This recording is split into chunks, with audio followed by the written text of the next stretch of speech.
Hey guys, welcome back to Up to Par Golf. My name is Jordan. Today we are going to be playing the back nine of Meadow Brook Golf Course, which has a course rating of 32.9 and a slope rating of 114. Today's video was recorded 3 days after the previous video. Today's main target score is still going to be 9 over par, but I'm really going to focus on just practicing. I'm going to be using my 60 degree around the green a lot, even in situations where I typically don't normally use it.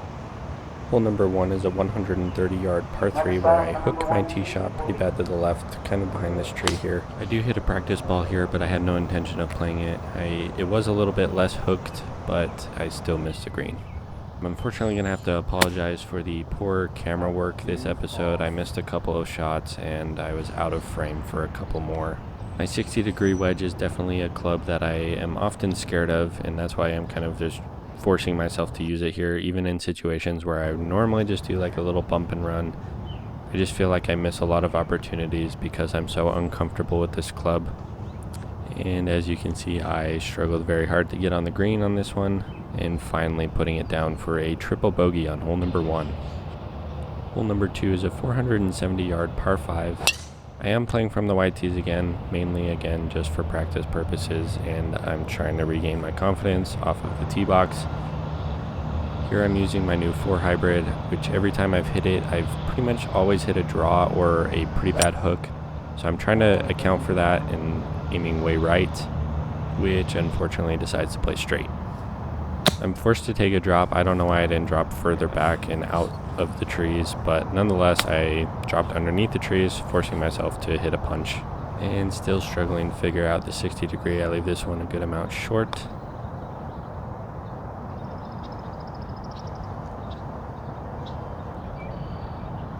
And the putter just barely doesn't bail out my double bogey, ending hole number 2 with a back-to-back triple bogey. This is going to be the start of my poor camera work, but I did not record my tee shot. It's a very short par 4, only about 280 yards. I did not have the best of tee shots, ending in this row of trees right here, where I do my best to do a 9-iron punch out, but I end up hitting it a little bit too far, and just really struggling to find any sort of good contact with my 60 degree. I think the important thing to note here is that even though I'm not having a great round and I'm not hitting shots that I feel like I should be able to hit, I'm still smiling, still having a good time. Sometimes it's kind of nice just to get on the course and practice something new for a change and not really worry about your score. Hole number 4 is a pretty long par 3 at 190 yards. This is always a tricky distance for new golfers. I don't think I've ever seen anyone pull out a breakfast ball faster than I just did there. It actually ended up not helping me out too much as I hit it pretty far to the right. And then again, just really struggling with the 60 degree.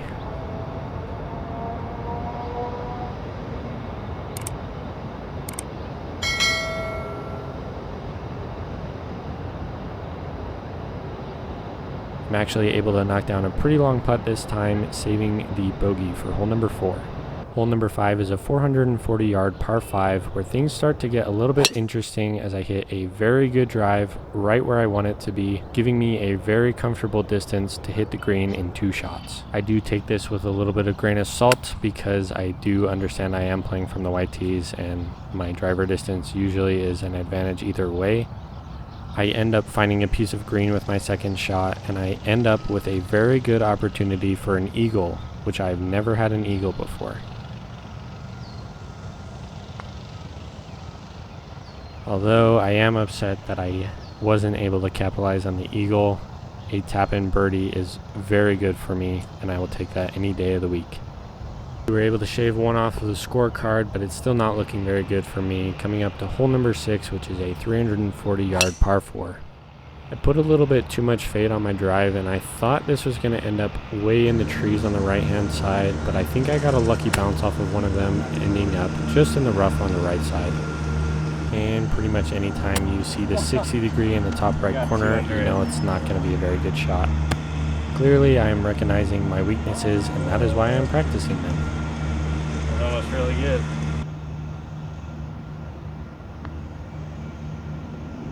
Due to some very bad chip shots and some not great putting, we are going to be ending hole number 6 with a comfy double bogey. We are already at the target score, and I still have 3 holes left to play.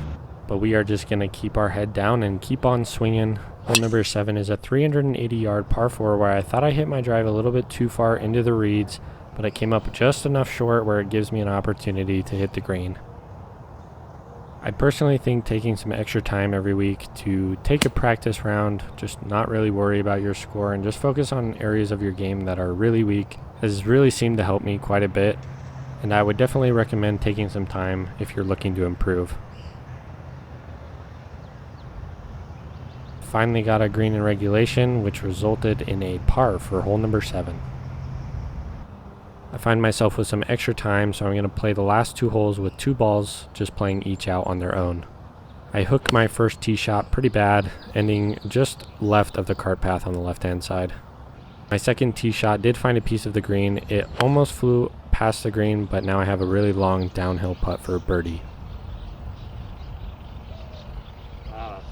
My first ball's second shot was not the best. I kind of flew it right over the flag and ended up on the right-hand edge of the green.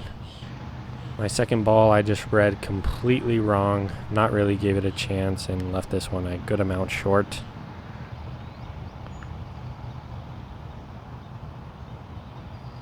Just some pretty bad putting with my second tee shot, ending me with a bogey for my second ball. Apologies for being out of frame on this one, but I was able to hit it pretty close, giving me a bogey for my first ball as well, giving me a bogey for hole number 8.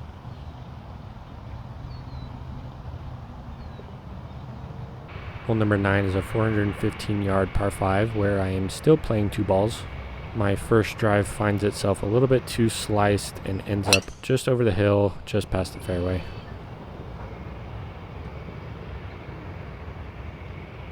And my second ball following pretty closely behind it, just ending a little more left, but still too far straight.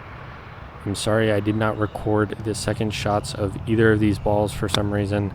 Now playing my third shot with my first ball, it did a little hop and then just stopped on a dime, which I honestly have no idea how I did because I've never done that before. Coming up to my third shot with my second ball and actually hit a pretty good chip considering some of the other chips I've had today, and that'll be the tap-in birdie for ball number 1. And surprisingly, the putt actually drops for my second ball as well, giving me a birdie for that ball as well. It's kind of interesting how I played the 2 balls pretty differently but ended in the same result for 2 different holes. So that is going to end our 9-hole practice round at 9 over par, which is quite surprising considering how many double and triple bogeys I had. I mean, yes, technically my score is probably not a +9, it's probably closer to like a +12. But again, I wasn't playing with my usual group, so that I just consider this a practice round for myself. I think the important thing to note here is even if you have a really bad start, you can always pull yourself out of it. Just keep swinging and try to have a good day, as you never know what happens in golf. If you guys made it this far, thank you so much for watching. Make sure you leave a like and subscribe down below. If you have any comments or questions, I'd love to answer them in the comment section down below. Thanks again for watching, and I'll catch you all in the next one.